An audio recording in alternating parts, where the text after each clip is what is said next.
that thought. Before I launch into whatever's going to come out of my mouth, which is never scripted, I need to also thank Amy and Joe for opening your home to all of us. And to say, it's pretty amazing, you seriously painted your living room? I mean, if I have people over, I'm happy to dust the dirt under their nose. Just thank you very much, because I know it's always a lot of work to have a group of people into your home. So thank you for doing this. It's for a great cause, for the Romney campaign, which eventually is for all of us. I'd like to thank Bob for his amazing work, his help in organizing this, for chairing the local effort on the governor's behalf, and for his very gracious words, and most importantly for introducing all of the VIPs in the room, because there are so many here. And to the Palm Springs High students, little did you know you'd be the stars of the show tonight. You do all inspire us that hopefully people like you can participate and be a part of the process. We welcome you into my campaign, the Romney campaign.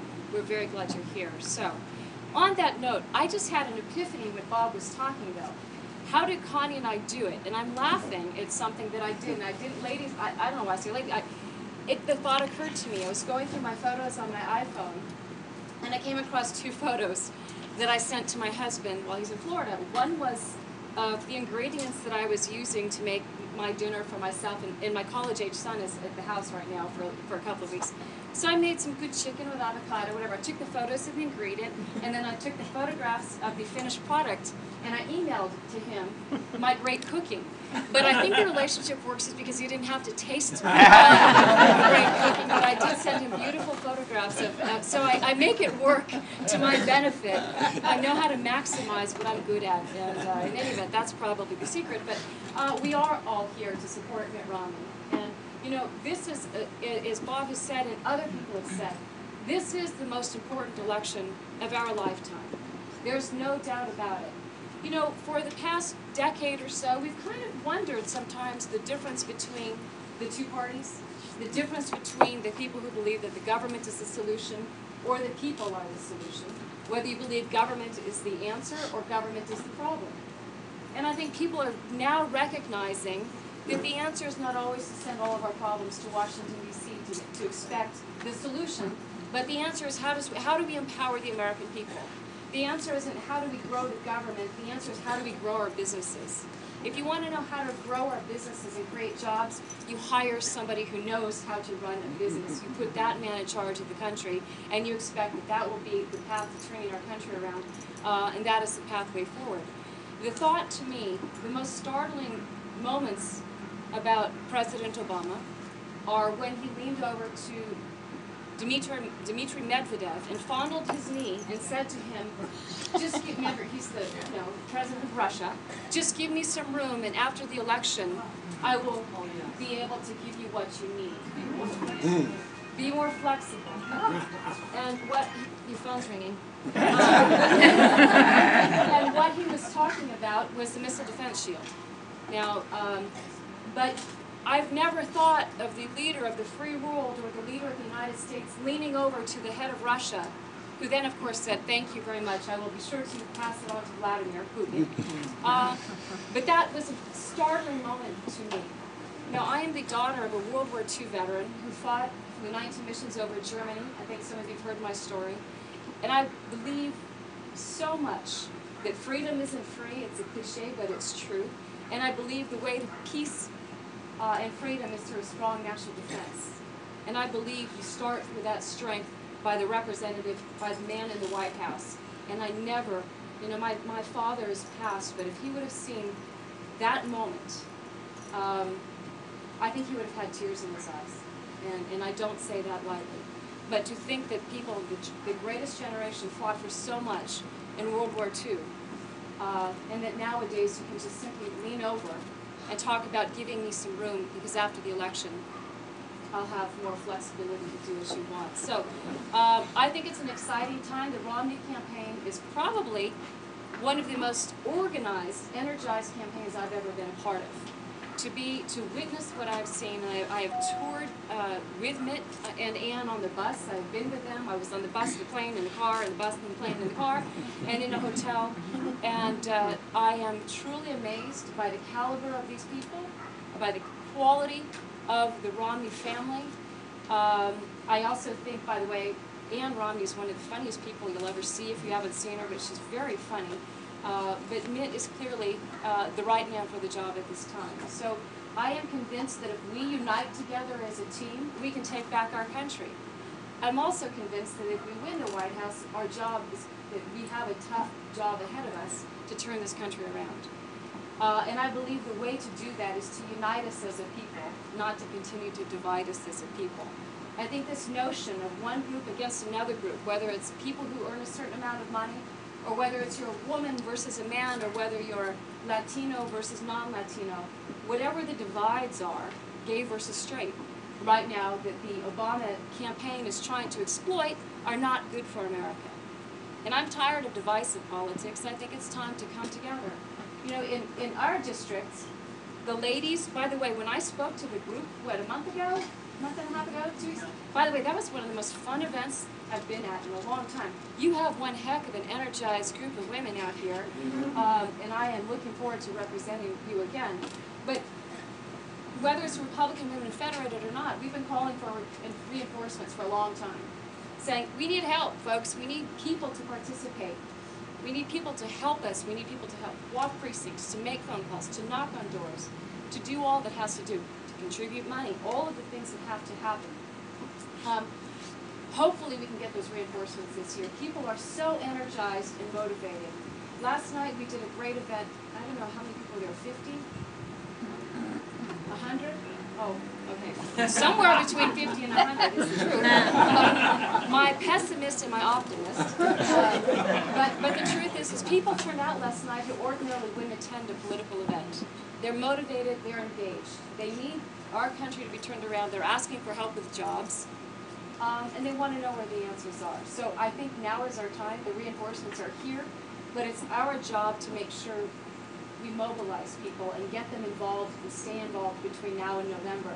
We can't just give a speech and rally the troops and then have people go home and have us not follow up on, yes, this is what we need your help with. So we all have our work cut out for us. To the younger folks here, I do have a, my daughter's 21, my son is 24, younger folks, to all of us younger folks here, but to the extremely younger folks, I hope that younger folks understand and recognize what's on the line. I hope that you know that the spending we do today, that over 40 cents of every single dollar is being spent on your backs. So everything we do, every dollar we spend today, you are already in debt for. And I think that is a great reason that you're here today, because the future we hand to you is something you need to be a part of. So thank you very much for being here. So in any event, my two important people who are here, who weren't introduced, but I shall, if you don't know them yet, John Pizzulo, my campaign manager, is here, and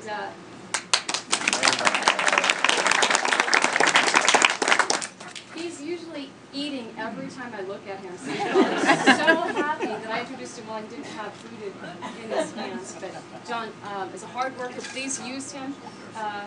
And he's here to help. I always say to my campaign staff, people like you know a lot more about campaigning than the people I bring in. So he knows to listen to you and take direction from you. Mark Trost is my political director and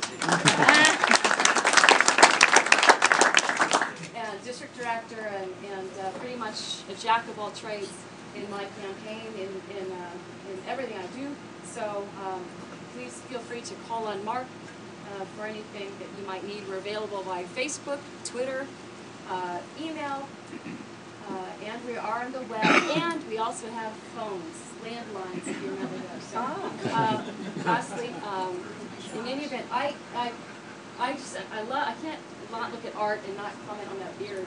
What's the comment? I don't know. There's a contest about growing his beard, and there it is. yeah. So I guess we'll find out at Stagecoach Days who wins this contest. Yes. But do you trim it between now and then, please? There's at least 2 of us here tonight participating, and then there's 2 or 3 that check it out. Well, we look forward to seeing sitting you. up there with you. We look forward to seeing you. I did it last year. I did it last year too. Yeah. Thanks, Mayor. Once Here's the other one. I love it. I don't know if Mark and John can participate or not, but I'm getting there, for John. the team. Yeah. So I'm happy to take questions, comments, hear what's on your mind, ideas. By the way, I do not know who the vice presidential nominee is right now. I hope you all, those of you who have smartphones, I hope you have downloaded the app and put your setting to accepting push notifications because that is, going to be sort of the way we're going to find out. They're supposedly, anyways. When? They said maybe by Soon, I Friday. hope. By Friday, they said maybe by Friday. That's maybe the. It's like giving birth. I mean, if we could predict that too, but it's so much fun to try to guess. But I honestly do not know. But I know this for a fact. Whoever it is will be a fantastic candidate, and I think our party has a terrific bench of people to select Who would from. you like to see? Who would I like to see? All of the folks who are being vetted. There's not a single one that I would not solidly stand behind. I know most of them quite well. General Petraeus is the latest name in the mix. I don't know how real that is, but I have met General Petraeus a couple of times, but I don't know him as well as the rest of the crew. But I'm happy that all of them are fantastic candidates. So anyway, now that I've taken that question off the table. Don, you have a question. No, I just a comment. Your internet security, thank you so much for doing that work. If any of you don't know, that passed 100%. There were no nay votes on that. You did an outstanding job on getting that through, and we really appreciate it. It affects all of us. Absolutely. Also, I'd like to thank you as one of your Facebook friends for a couple of years now. She kept Facebooking her Messenger saying, could you do the Stagecoach Days Parade as our Grand Marshal? And after only about a year and a half, she agreed. So you'll get to see her again September 8th.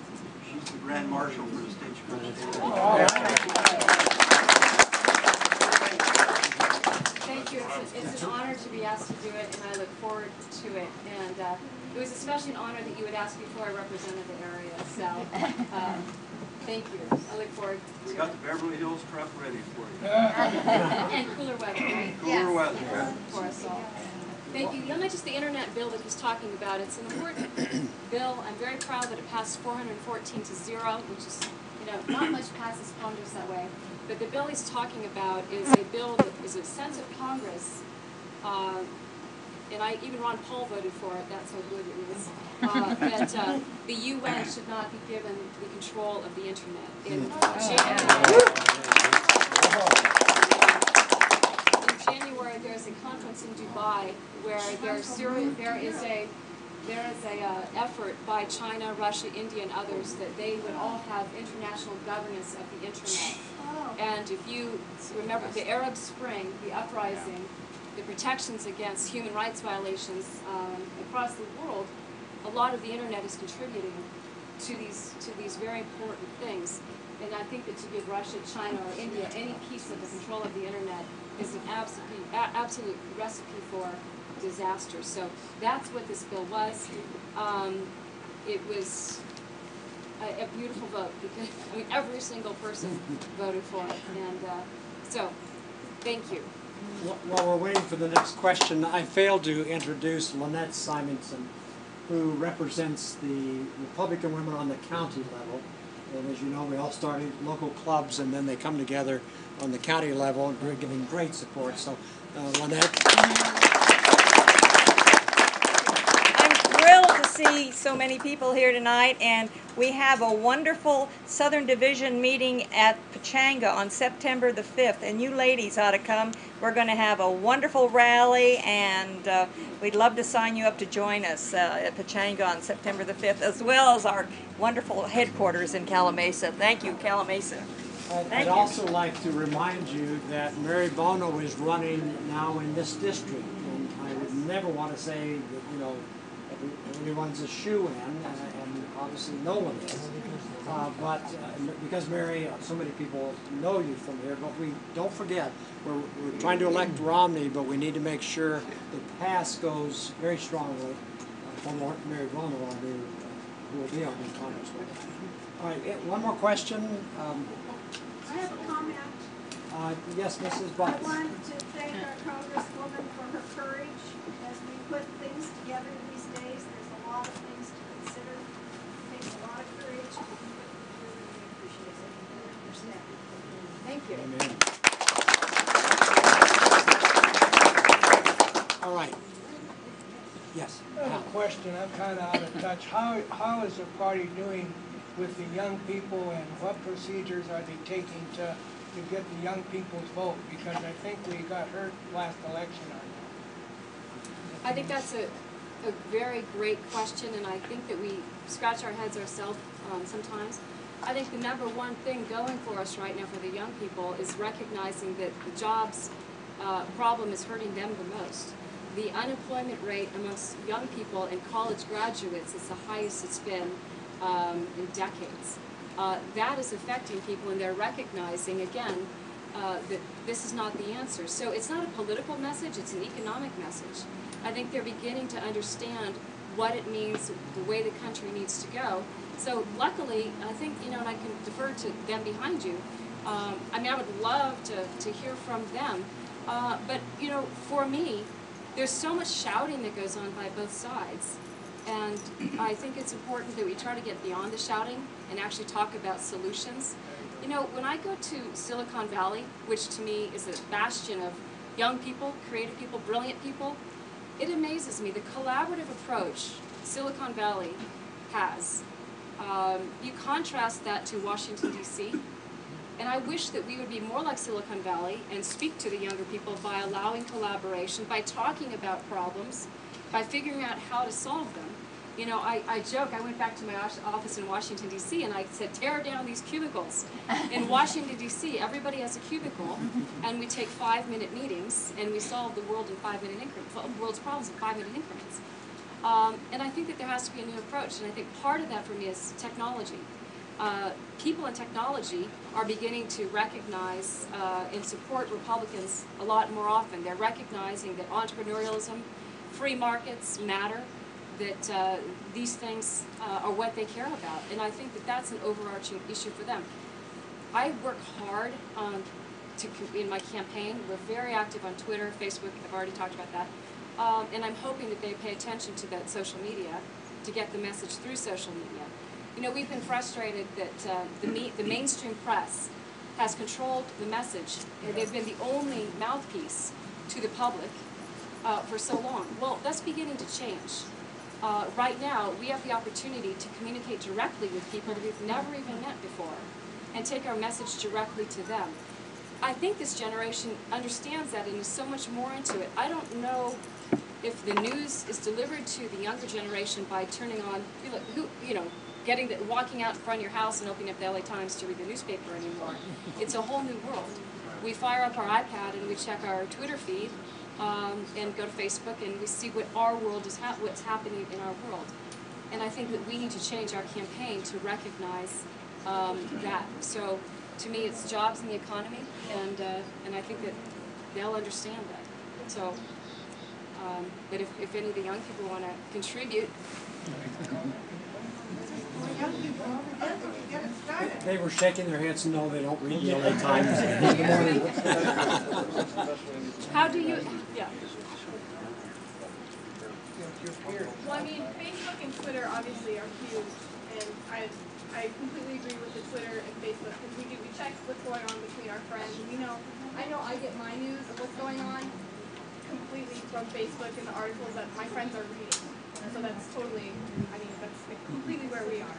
And then I actually took IB Econ this year, and I got a much greater understanding of how economics works and where it's kind of heading. And it makes me kind of support the whole Republican side rather than, just the economic view of politics and that sort of thing. So the job thing as well. So yes.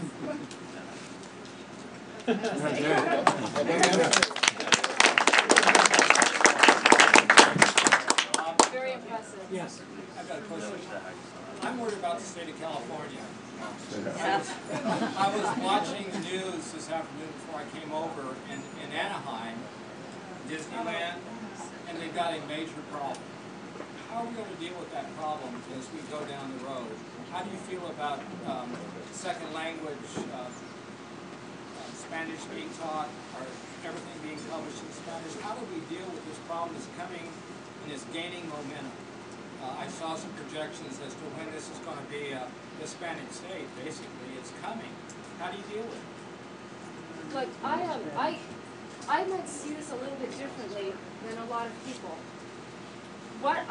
Ethnicity doesn't scare me. What scares me is our socialist Hugo Chavez style principles, not American principles. I don't care if it's 100% Latino as long as it's American principles. You know, years ago, the Irish came over because they were persecuted. They had no economic opportunities. My ancestors came over to flee the Reformation, to flee religious persecution. It is the history of America. But it's the principles and what people stand for that matters. It is free markets. It is entrepreneurialism. It is that the federal government has a role, but not the defining final say. So, you know, and the problem in Anaheim isn't just Spanish speakers. It's there are, I think, like 40 different languages that are spoken in Orange County. So it's not fair necessarily to do that. And I think we do not do ourselves a service to pick on any ethnicity. I'm not picking on them. How do we deal with it? How do we deal with this change? And it's coming with a state that's being dominated by the Democrats that are saying put everything in Spanish or Vietnamese or whatever it might be. When your relatives came, even though they spoke basically some form of English, although that's a discussion up for debate on whether Irish is English or not. But at least they had enough of our knowledge that we didn't have to go around printing everything in the second language. And I think that's a major problem in this state and other states. But you know, it's become such a politicized issue that we are pointing our fingers at each other, blaming each other. We're not having a reasoned, rational discussion about English and why English is the language of prosperity around the world. And that's how you bring people in. Look, I think we have framed the entire debate for anybody who wants to come to America wrong. I think we have framed it as, you know, well, we framed it in all sorts of ways, but the way I see we should go forward. And I talked to today a Democrat, Mexican-American, and I posed this to him. The reason most people have fled Latin America from Mexico South is because they're fleeing two things: corrupt governments and lack of opportunity. But they get to America, we don't speak to them as Republicans, we ignore them. The Democrats are at the registration tables right there when they take the oath of citizenship. They register to them to vote right then and there. And they're the only people who talk to them. If we talk to everybody who wants to come to America about building the importance of capitalism and America and American society, that's what's important to me. And, you know, I know that's, you know, going to trouble some people, but if we start saying to them, look, in Latin America, you have learned that a large government is a corrupt government, that the government that giveth can taketh away. Why is it that when you come to America, you've changed your viewpoint and suddenly now you think the government should do everything? And that's the conversation we need to have. But we can't do that if we don't talk about these principles. Instead, we blame people for failures. So I know it's not politically popular, but I think it's critically important because the future of this country is about freedom, economic opportunity, and it has lifted more people out of poverty than any political system in the entire world. That's the argument. Anyone here will disagree with that, but how do you get started? Where do you start? I start by saying what I just said right here to you today. Start with yourself. I Educate those individuals that you're interacting with that are Hispanic. I think this club is doing a good job. We've had a lady to come that encourages us to go to, when they're sworn in to become citizens and start competing with the Democratic Party, and I think that's a great idea. And tell them what our values are. Our values are your values.